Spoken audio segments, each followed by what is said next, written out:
They're not gone. They're testing you in silence to see if you've changed. You're sitting there wondering why they disappeared. One day it was good mornings and late night talks.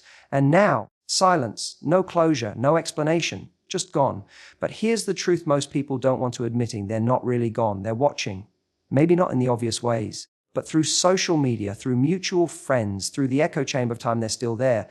They're waiting to see, did you stay the same?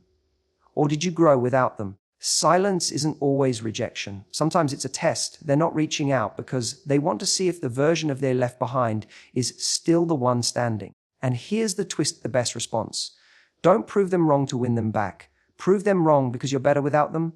Don't chase. Don't post for attention. Don't try to trigger their curiosity. Live a life so full, so content, that whether they come back or not, you've already moved forward. Because if they left to test your strength, make sure they come back, realize you no longer need their validation. This isn't about when someone disappears from your life, be it a romantic partner, a close friend, or someone you were just beginning to build something with.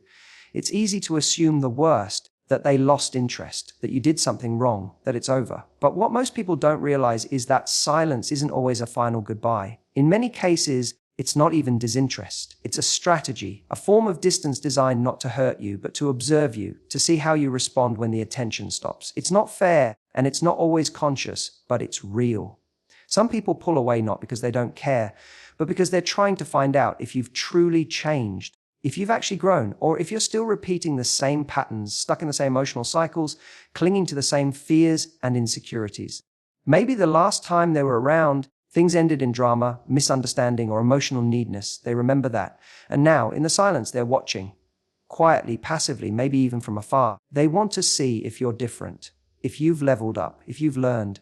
In other words, they're not testing your words anymore. They're testing your actions, your energy, your presence without them. And the test isn't always malicious. Sometimes it's born from uncertainty, not manipulation. They don't want to come back into your life just to find themselves trapped in a familiar emotional loop. They want to know if being close to you again would be different this time, if your confidence is still dependent on their attention, if your mood still rises and falls based on their presence.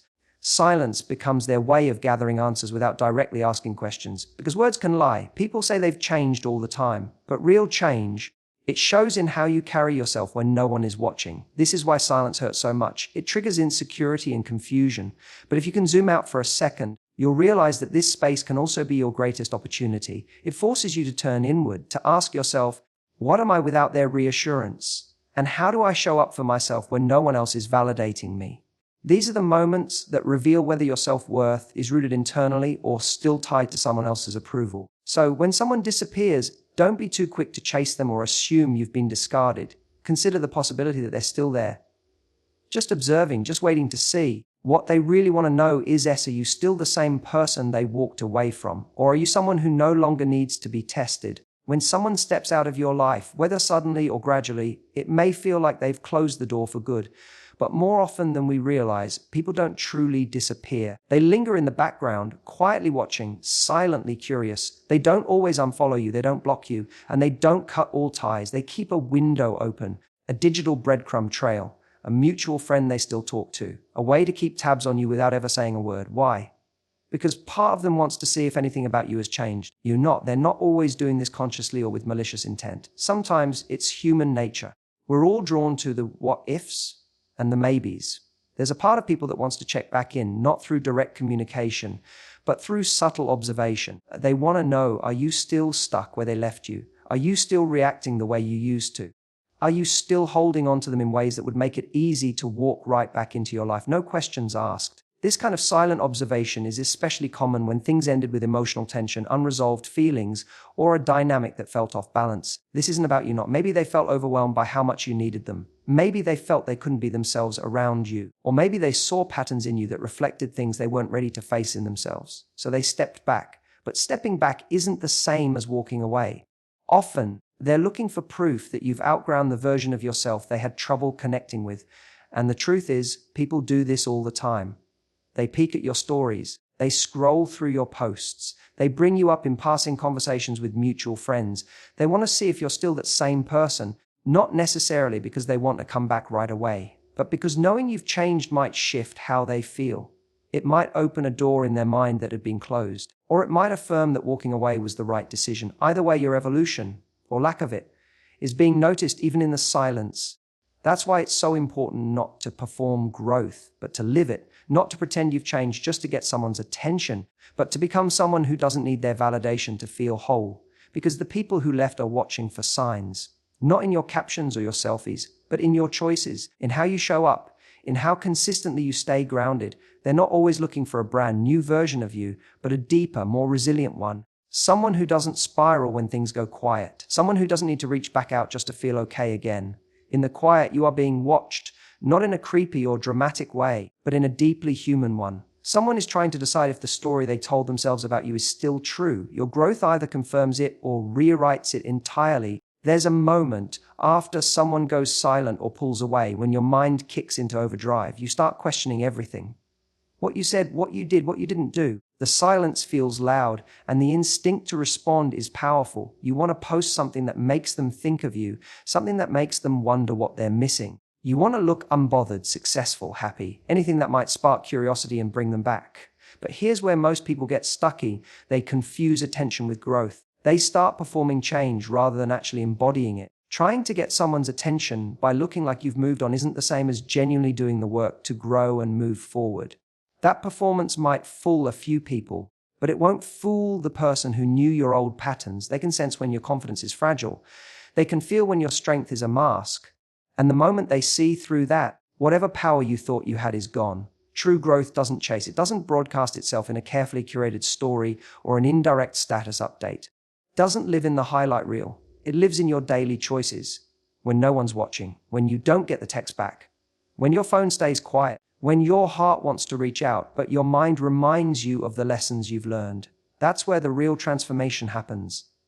There's nothing wrong with wanting to be seen. We all want to feel acknowledged, especially by someone who once mattered to us.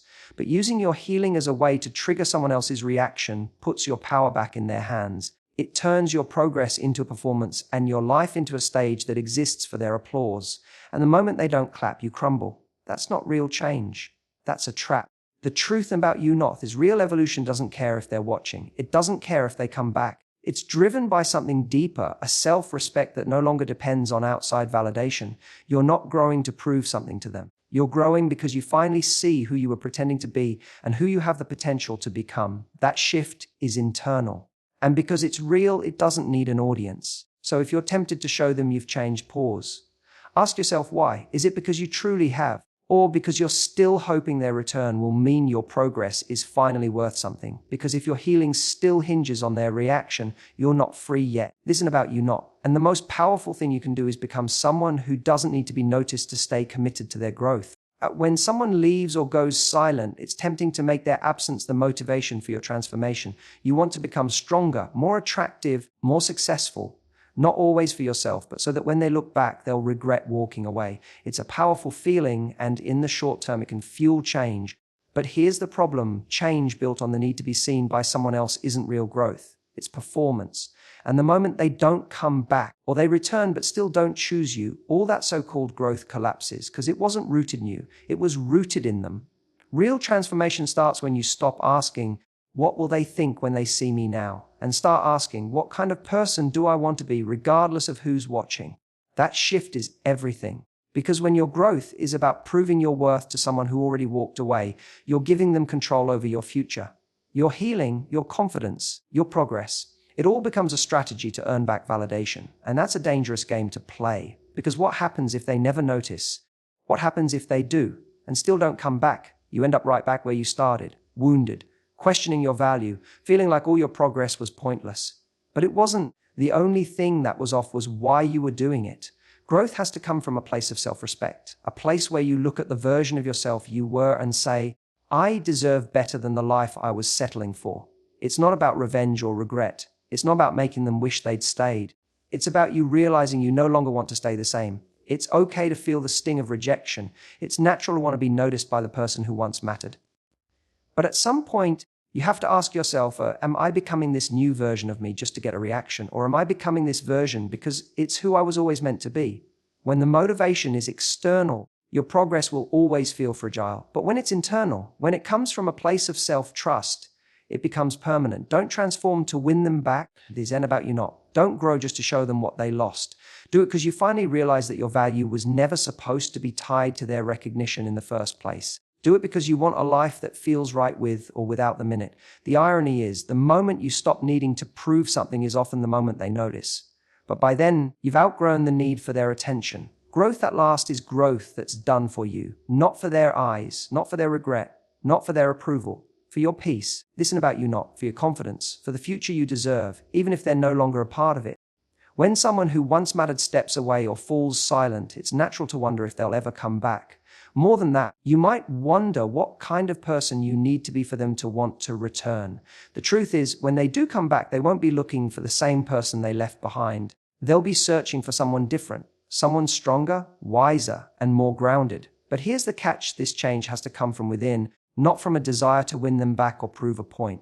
Because when your growth is authentic, it creates a foundation so solid that you no longer need their validation to feel complete.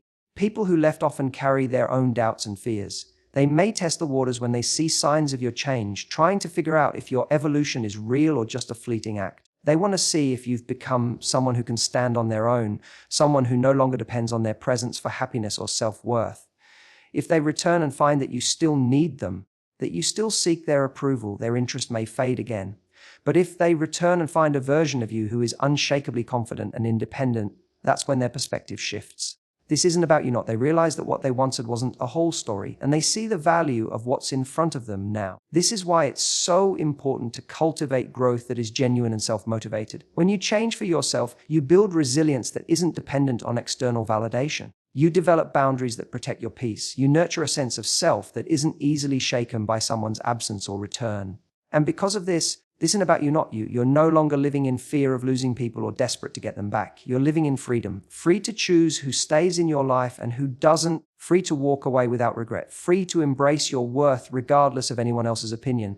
When they come back, it's not a chance to fall into old patterns or revisit past dynamics. It's an opportunity to recognize how far you've come, to acknowledge that the relationship, if it's to continue, must be built on respect, balance, and mutual growth, not neediness or dependency.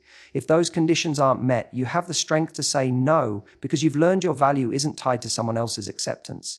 Ultimately, the version of you they come back to should one who is whole, not someone waiting to be completed.